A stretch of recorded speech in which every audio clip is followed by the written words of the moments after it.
شرعی سفر میں قصر کرنے کی بجائے اگر کسی نے مکمل رکعتیں ادا کر لیں تو اس کے بارے میں حکم شرع کیا ہے؟ شرعی سفر، سب سے پہلے تو اس کو سمجھ لیں کہ شرعی سفر موجودہ پیمانے کے مطابق جو کلومیٹر کا پیمانہ ہے یہ ہے 92 کلومیٹر، 92 کلومیٹر، یہ ہے شرعی سفر۔ جب بھی فقہی مسائل میں، شرعی مسائل میں سفر کا لفظ بولا جاتا ہے تو اس سے یہی مراد ہوتا ہے کہ کم از کم 92 کلومیٹر کا سفر ہوگا تو اسے سفر کہا جائے گا۔ پہلی بات یہ۔ دوسری بات یہ کہ اگر وہاں پہ 15 دن سے کم رکنے کا ارادہ ہے تو پھر سفر ہے، اگر 15 دن سے زائد رکنے کا ارادہ ہے تو سفر نہیں ہے۔ لہٰذا نتیجہ کیا نکلا کہ اگر آپ 92 کلومیٹر سے کم سفر پہ ہیں تو آپ پہ قصر واجب نہیں ہوگی، اور 92 کلومیٹر یا اس سے زیادہ سفر پہ ہیں اور 15 دن سے کم آپ نے وہاں پہ رکنا ہے تو اب آپ پر قصر واجب ہوگی۔ اگر آپ کا ارادہ تھا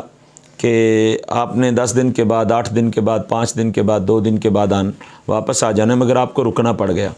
آپ اور رک گئے تو اب بھی 2-3 دن رکنے کا مزید ارادہ آپ نے کر لیا تو اب بھی قصر ہی واجب رہے گی۔ کرتے کرتے 2-3 مرتبہ آپ کو رکنا پڑا، 15 دن وہاں پہ گزر گئے تو اب کیا ہوگا؟ اب بھی یہی ہوگا کہ آپ جب تک 15 دنوں کا ارادہ وہاں پہ رکنے کا نہیں کریں گے، جب آپ کا ارادہ نہیں ہوگا 15 دن رکنے کا تو اس وقت تک آپ پہ قصر واجب نہیں ہوگی۔ اچھا، اب یہ بات تو میں نے سفر کے حوالے سے آپ کو بتا دی اور نماز کے حوالے سے بھی ایک مسئلہ بتا دیا۔ اب سوال کی طرف آتے ہیں کہ کسی نے قصر کی بجائے مکمل نماز پڑھ لی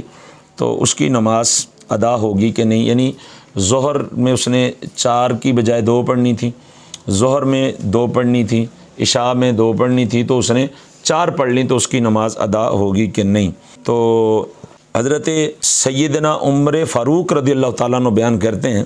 یہ صحیح مسلم میں ہے کہ میں نے رسول اللہ صلی اللہ تعالیٰ علیہ وسلم سے قصر نماز کے متعلق پوچھا تو حضور پاک صاحب الاولاق صلی اللہ تعالیٰ علیہ وسلم نے فرمایا کہ یہ صدقہ جو اللہ تعالیٰ نے تم پر کیا ہے لہٰذا تم اس کا صدقہ قبول کرو۔ یعنی جب حضرت عمر فاروق رضی اللہ تعالیٰ عنہ نے یہ سوال کیا کہ حضور کیا میں مطلب اگر قصر نہ کروں پوری نماز پڑھ لوں، تو آقا کریم علیہ الصلوۃ والتسلیم نے جو جواب دیا اس کے تیور کو سمجھیں کیا ہے۔ فرمایا کہ یہ جو اللہ تعالیٰ نے تمہارے لیے تخفیف دی ہے، جو کمی کی ہے، تو اللہ تعالیٰ کی اس کمی کو اپنے قبول کرو، تو تم زیادہ نماز کیوں پڑھتے ہو؟ لہٰذا نتیجہ یہ ہے کہ اگر کوئی بندہ سفر میں ہے اور اس نے جان بوجھ کر 4 کی جگہ 2 کی جگہ 4 پڑھ لی تو اس کی نماز نہیں ہوگی اور لوٹانا واجب ہے، اور وہ اسے مکمل نماز پڑھنے کی ہرگز اجازت نہیں ہے۔